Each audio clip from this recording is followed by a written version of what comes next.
Lensbaby offers a unique approach to creative focus photography. With a Lensbaby, there is no electronic communication between the lens and the camera, so you will change the aperture setting manually using your Lensbaby's aperture discs.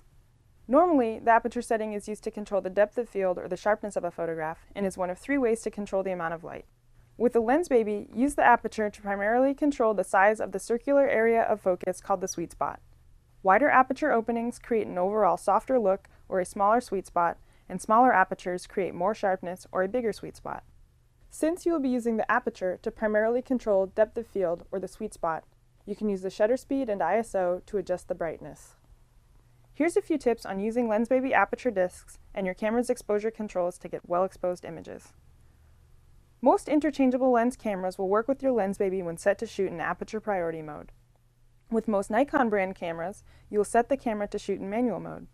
For more information on which brands and models will shoot in Aperture Priority or manual mode, please consult the Frequently Asked Questions page. To shoot in Aperture Priority mode, set your camera's mode dial to A for Aperture Priority mode. Set your Lensbaby's aperture according to how large or small you want the depth of field or sweet spot to be.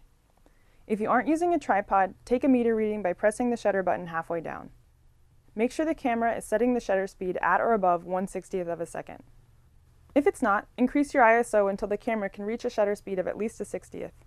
1/60th of a second is the slowest shutter speed at which you can safely take a handheld picture without camera shake. Next, set the focus and you're ready to take a picture. To set the exposure in manual mode, first turn the mode dial to M for manual mode. Set the aperture in your Lensbaby according to how much blur you want, then set your ISO according to how much light you have. Low ISOs are best for bright light, high ISOs are best for darker lighting conditions. Next, use your camera's light meter to help you choose a shutter speed. In the rare event that your camera's light meter doesn't function with non-electronic lenses, you will have to shoot in manual mode and determine a correct exposure using the LCD and histogram. Set the aperture, shutter speed, and ISO to what you think it should be. Take a test shot and use your LCD screen to preview the image or to check the histogram. If you're using the histogram, try to get the lines to peak near the middle of the graph. If your image is too dark, then you need to slow down your shutter speed or increase your ISO.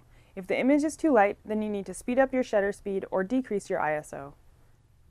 The more you do it, the faster you get the hang of it and the less you'll be dependent on automatic exposure modes.